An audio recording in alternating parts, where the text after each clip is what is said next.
I don't think it's this. There's no even bed.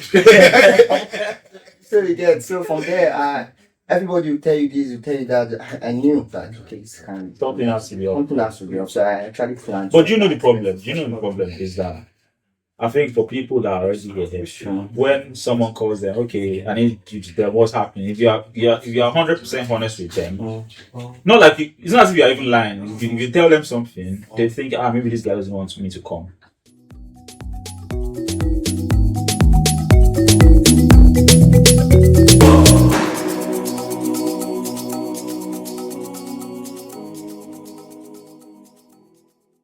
Hello guys, welcome to another episode of the Japa Diary. The support has been immense, it's been wonderful. Thank you guys so much. Over 500 subscribers. Easy, come on, let's go. Let's go. On this episode, I've got two wonderful guests with me in the studio. I've got the CEOs of RIETicket and the CTO of RIETicket with me in the studio. Do you want to introduce yourself, please? Hello guys, my name is Aguda, Ridwan. I'm the CEO of RIETicket, and today I have with me. Hi everyone, my name is Sanusi. I'm the CTO of RIETicket. Why are you smiling, mostly?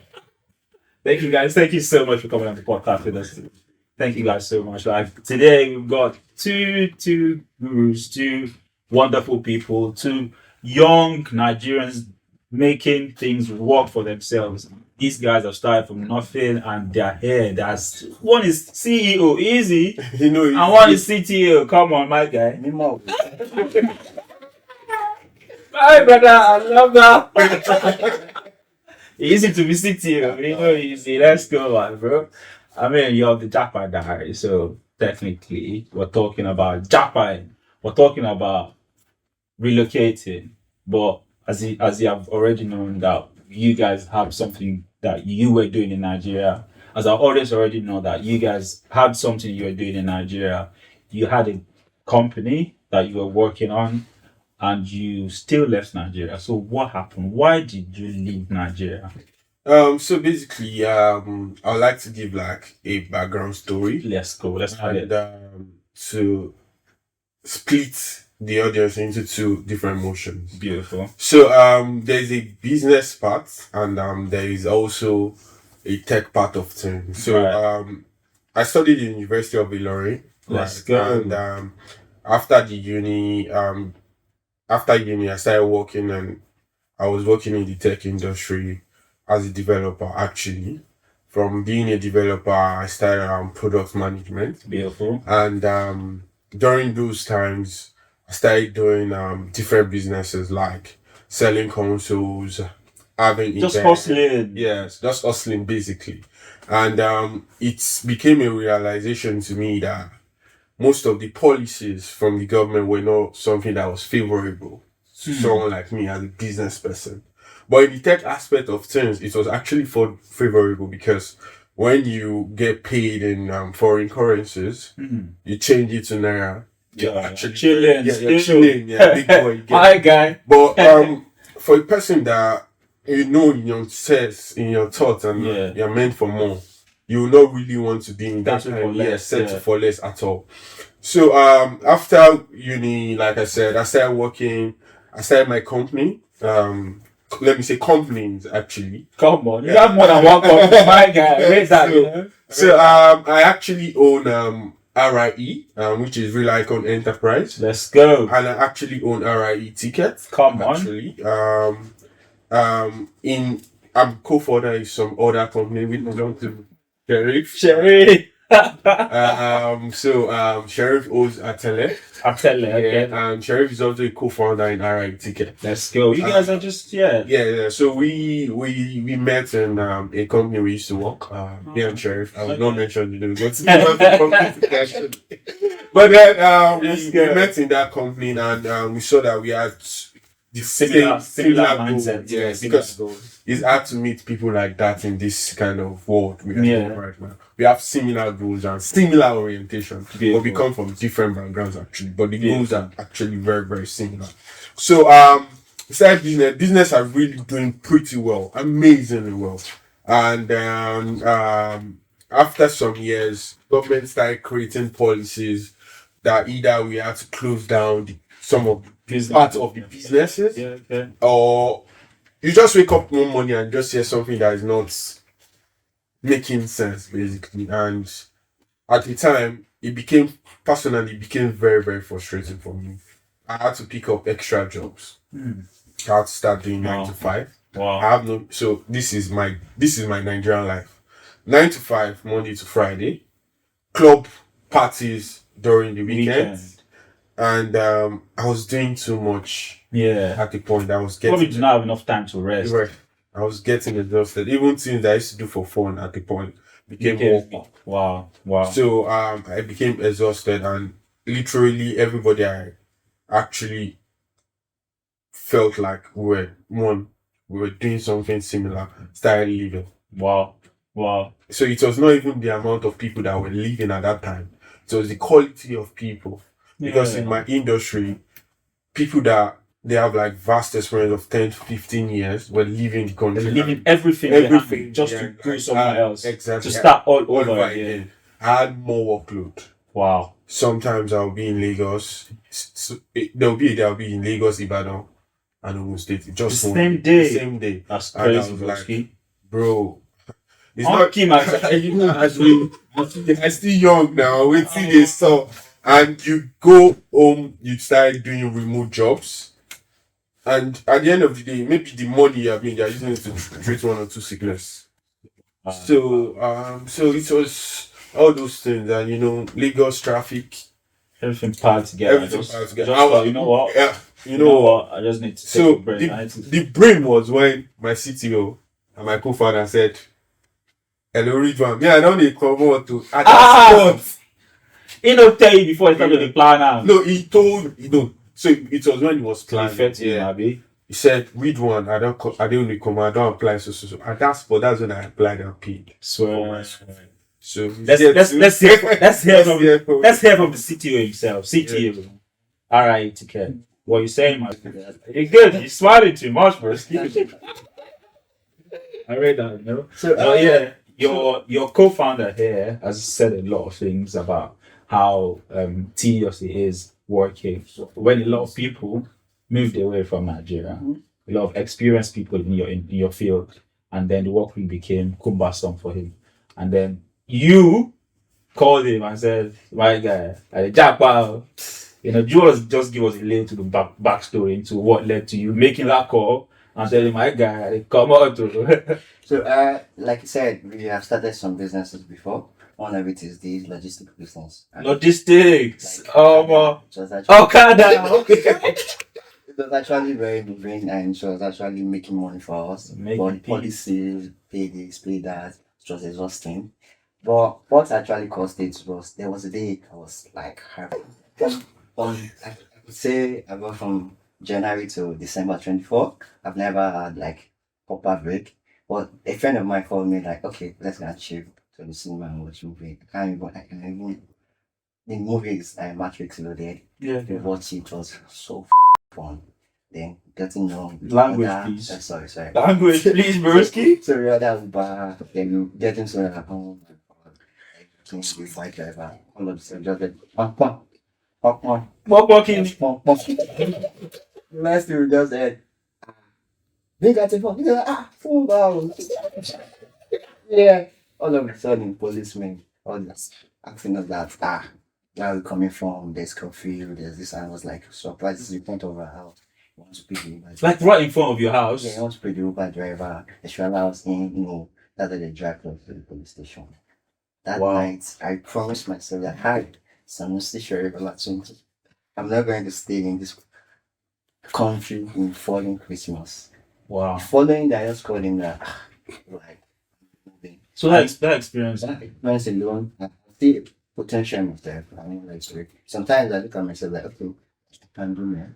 So I look at the options of things. I've never really thought about it leaving Nigeria because I actually making money. I was working both international and locally. And I was okay, to be fair. I'm like, but that instance, I just look at it that anything could have happened. Probably maybe a gunshot, that's the end of me. So immediately I just made that decision that instead of this ending my life, I have to like move fast. Wow. So I just called him. That was that. The of it. So that singular experience, and made your mind up. Yeah, exactly.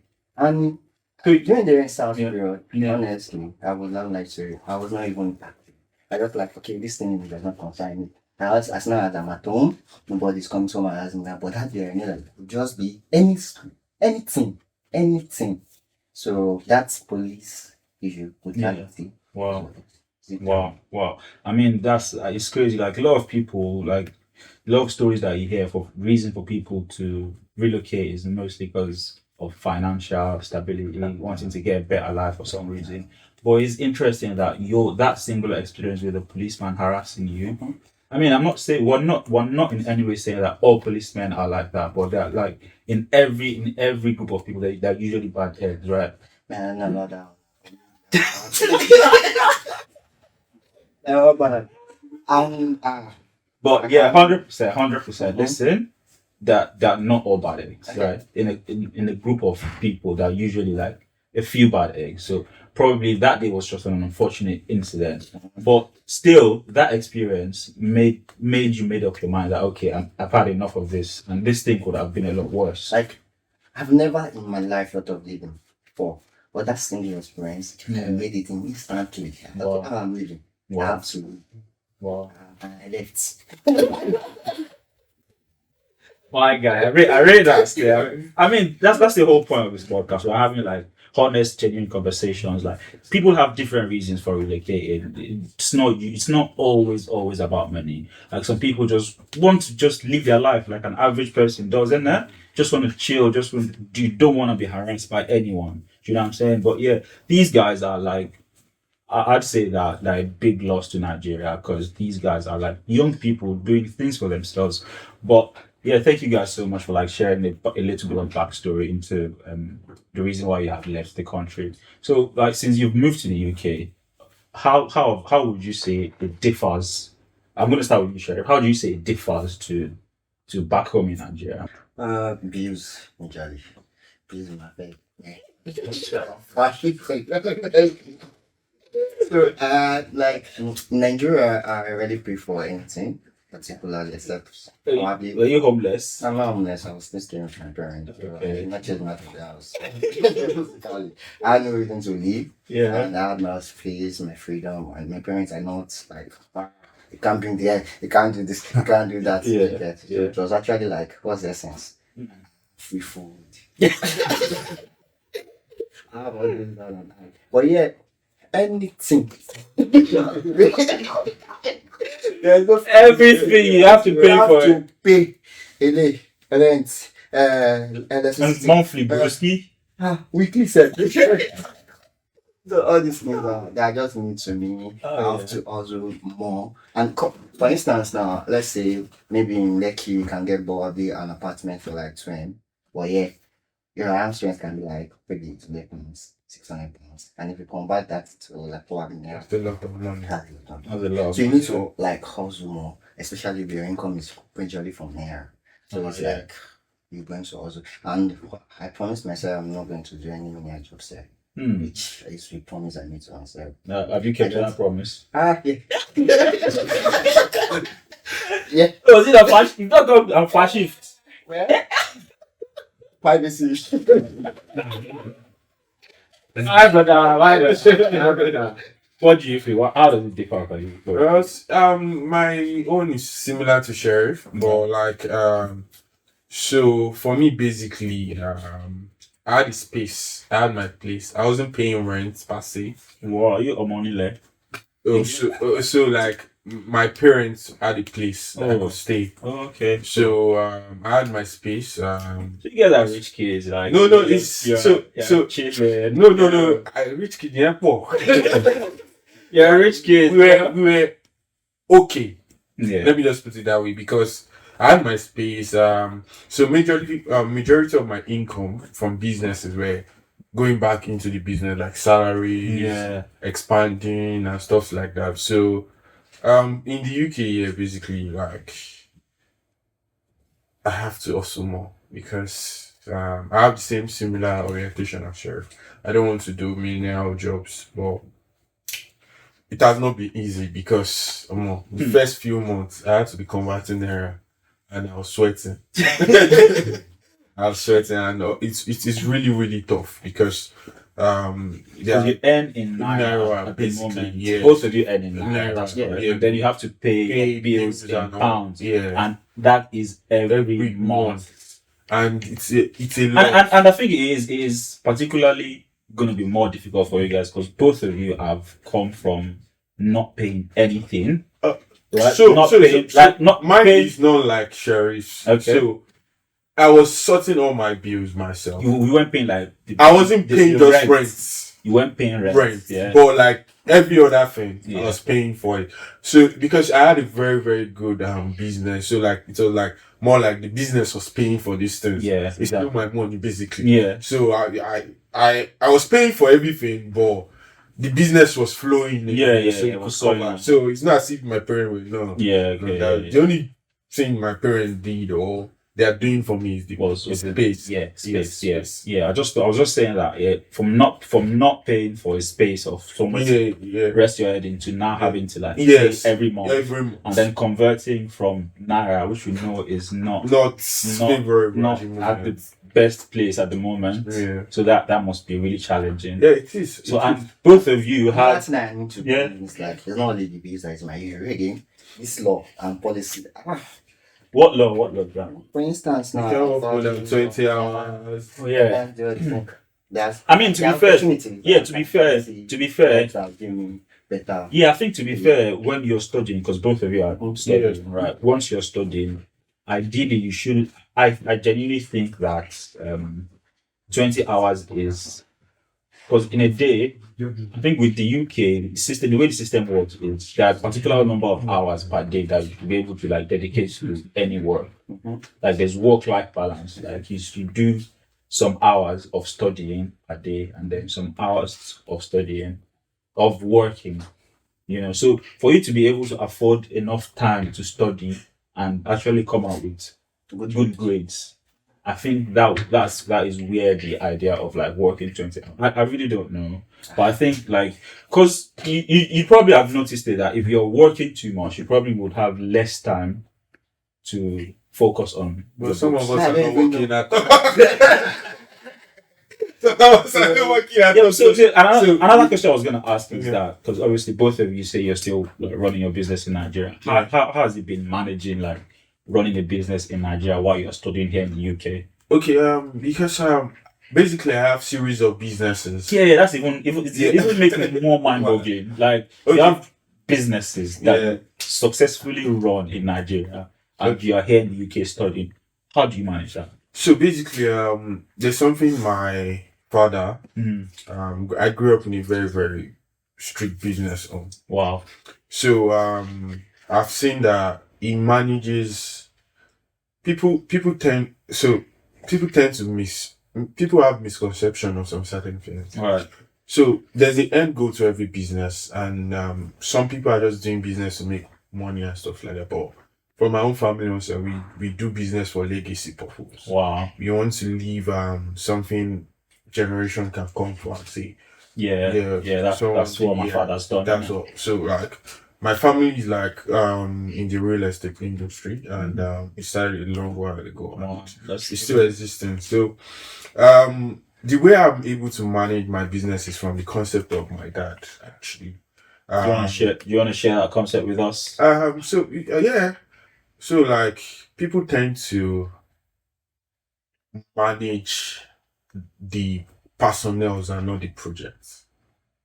So when you can actually hack a way of managing the project more than the personnel, in the sense that if the business can function without you, then you actually, it's not an easy thing. It's not something you can come by in 2 to 3 years. It's constant practice. I'm lost kind of. Okay. How can you manage your business without managing the personnel? I'm not saying don't misquote. Yeah, this CTO. I'm just trying. So don't misquote. I did not say you will not manage personnel, but people tend to focus more on personnel rather than the business itself. Because the way you should structure your business, it should be a way whereby anybody that has basic knowledge can come pick up a documentation. It might take time, but they should be able to understand, not relying on the person that Yeah. There are some businesses, if I leave You remove one person, everything from it should not it should be properly documented. And for me personally, the kind of business I do, I run events, right, and I run a ticketing platform. RIETicket is a ticketing platform and a service providing platform. And for the event company, what we do is we do dinners, weddings. We have our own events like festivals, like house parties, like parties, concerts, and stuff like that.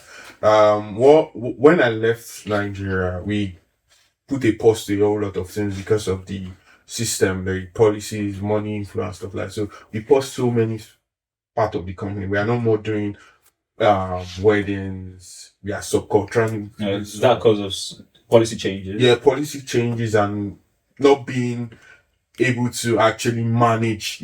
For events, for weddings, you need to be there. Physically there. Yeah, so to manage. I kind of cut a lot of things off. But we still have headline events. We have our cruise and vibe. We have reference. Reference is one of. So these are the parts of the business that are self-sustainable without you. Yeah, without me. So, and the team is a fantastic team. Like, we've been working for a long time together, and they understand the vision. So you say like having a very good team, like building a very good foundation. Yes, on the business, like people that actually understand and let them do their, because the kind of person I am, I like working. I'm a creative, so I let them do their thing. Yeah, you have to go, but find your own method to do it.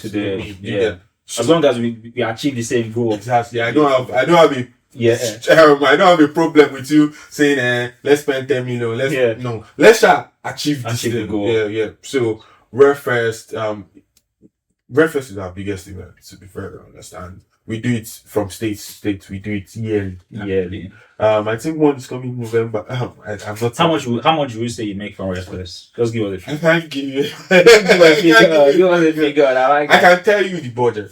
Yeah. So the budget is let's say between 10 to 20 M. That's decent, Yeah, but it depends on the state, like I said. Yeah, the budget. So the budget of Lagos is different from the budget. And for the funniest fact is that we are doing it in Lagos for the first time this year. Yeah, we have done a whole lot of events in Lagos. Other states. In other states and in Lagos, but we have never done Refest in Lagos before, ever. So when should we be expecting Refest? Yeah, this year. November 20. November 20. Yes. So we are giving you what other states like Ogun State and Ilorin have enjoyed over the years. We're giving it to Lagos. Most of our parties in Lagos are always beach parties for outdoor. Yeah, okay. But every other thing is always indoor, indoor. And we have some other co-headline, like concert and stuff. Yeah. But our headline event, this is our first major outdoor headline event. And for the ticketing company, it's a startup basically, and it's doing fantastically well. Yeah, we provide services in terms of ticketing. It's a tech company, so obviously everybody works remotely. Obviously. Developers, content creators, and likes. And our CTO here has done a fantastic job in setting up the foundation. Yeah, the dev part and everything. So everybody works great in that aspect. And in the service providing part, we had some little hiccups, right? It's just like what we do in the Waye in UK. Oh, okay. Similar, but in events kind of thing. We are trying to achieve that. And because right now, because of masters and all, we have been exposed to more knowledge. So we are bringing in version 2 very soon. Also, something different, something revolutionary. So people should expect something different from RIETicket. Let's go. Rate that still. Sherry, what do you have to say about? Well, for me, first I would like to say that I try to plan very well. I ensure that I have sufficient funds for my school. Sufficient funds in your bank. So, like I said, I've been living with my family, so I spending a lot. So I had a lot of savings. So that it don't actually it helped you a lot to settle in. So I don't really trust people's statements or judgment based on things. Everybody comes to UK within a week or 2 weeks. You make you're plucking money. Oh yeah, plucking money. I like how honest you are. You're hitting the nail on the head. Listen, bro, it's tough. It's not something I just call. Not a bed of roses. At all. I don't think it's there's no even bed.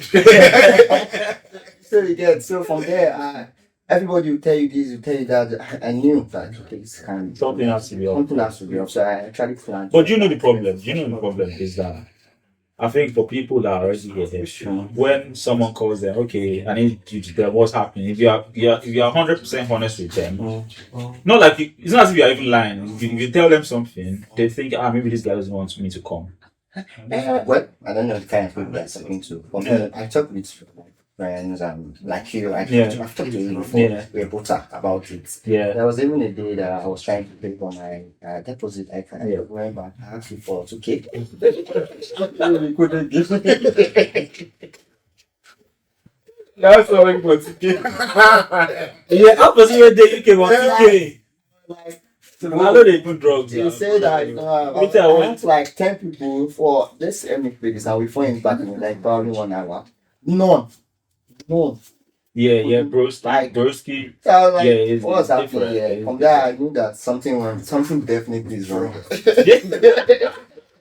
So I was prepared to an extent. So the only thing I was not actually prepared for full time is probably the rent from the beginning to the end. It's just actually massive. So that in mind and okay, here's what I would do. But I also give myself like, okay, it's just 1 year. Okay. I can need to take a break from work hard. So let me just do this. Within this period of time, I can focus on other better ideas. Like, I have a series of ideas I want to do. Up to now, I've not expected because of school. I've paid so much, so I have to actually focus on dedicate some at the end of time. the day, there's still time. Yeah, I don't know how much of this. You get so that I want to first finish this thing and not start doing it. For the money part, my major source of income is my tech work. Wow. And you're doing that comfortably remotely, actually. Yeah. Well, I'm a student technically. Yeah. I'm not doing that yet. I'm still doing that.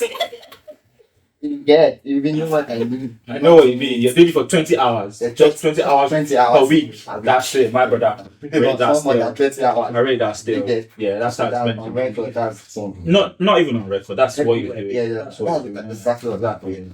So I'm still surviving with that. Yeah. And it's not as if I'm working full time, like the real issue in Lagos, I will have more. Yeah. I know that, okay. Yeah, it's a trade-off. It's a trade-off. Yes. So you have to. It's just a case. Yeah. I've been exposed to more people. Yeah. Networks. A lot of people. Yeah. I know that once I have a product, active product, I'll probably turn the product and get something there. Yeah. So for me, the major thing is just the funding. Yeah. Which I funded myself. Yeah. That's I rate that. And the business part, I was probably not. I do clothes. My brother still handles that. Yeah. Professionally, if anybody needs that, I just want to call. Yes. Then organize of just my brother. Oh yeah. So all I have to do is just call my brother. I have a lot of my friends doing it. Wow. So all I have to do is just, I'm not sharing it with the Yeah. So it's not that difficult for me to disappear. It's not demanding that they have to see me. So my shoe business and my food business, my brother stay from. Oh wow. Sorry that makes sense. Both of you have you had good foundations. You literally set up the business in such a way that it don't need you to be physically present for it to run itself. Yeah, I don't need to be there, but sometimes I Are there times when you just feel like I wish I was in Lagos right now?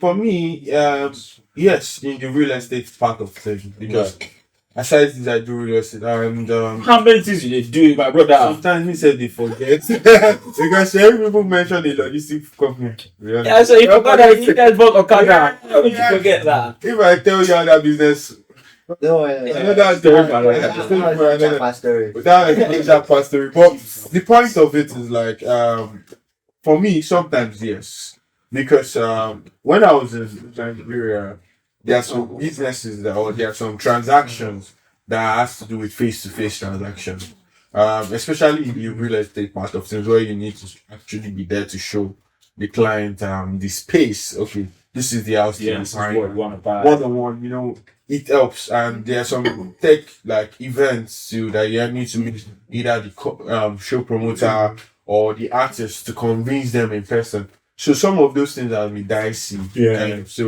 Yes, in a way, and in another way, it is a blessing because saves your necessary costs. Yeah. You don't, if you want to have some of this meeting, you need to rent out.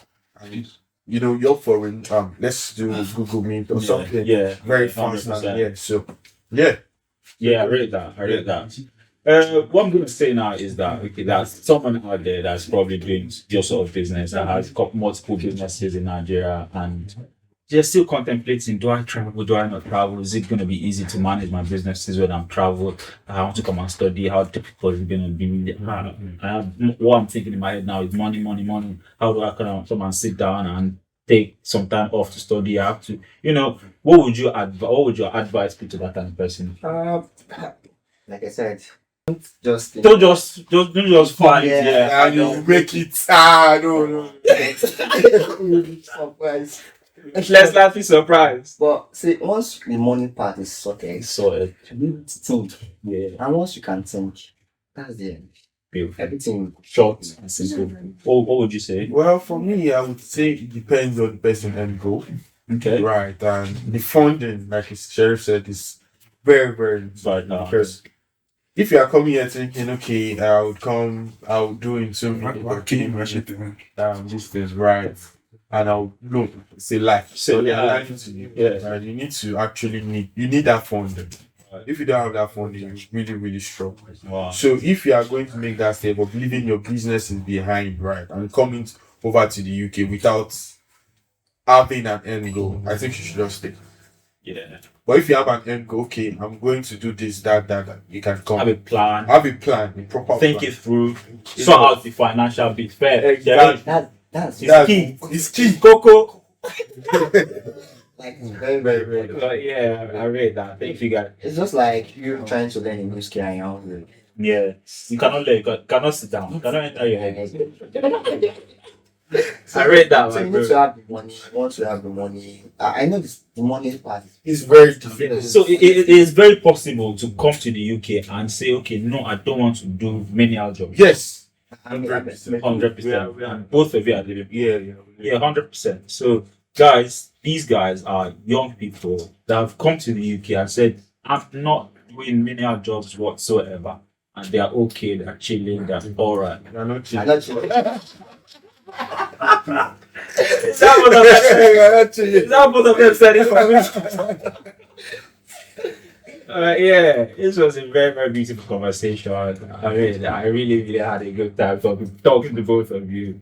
I really do love how honest and brutal you are, and I really love how you have told us everything that goes that how managing a business is in Nigeria and studying in the UK. Thank you guys so much for coming on the podcast. I'm sure you still have a lot to talk about. I'm sure you still have a lot of things to share with our audience, but unfortunately, we've got limited time.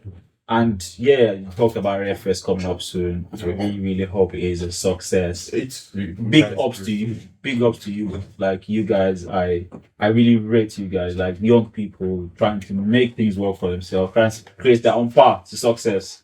As people say, you have to hustle to become whatever. You can become whatever you want to be. Yeah. Yeah, and I genuinely hope you guys achieve everything you want to achieve. Thank you guys so much for coming. Thank you guys. So thank you so much for listening on this episode. As you always do, thank you for the support. Thank you for the love. But still a lot of people that watch these episodes, that watch this podcast and listen has not subscribed. Please subscribe. Please. Please subscribe, and then that way we'll be able to bring you much more interesting content, bigger guests. Obviously, these guys are big. CEOs, CTOs, bigger guests, Well, yeah, thank you guys so much. Please do follow us on all our social media platforms. Everything is at the Jackpot. It's going to show on your screen. Love you guys so much. At the Jackpot. Let's do that. At the Jackpot.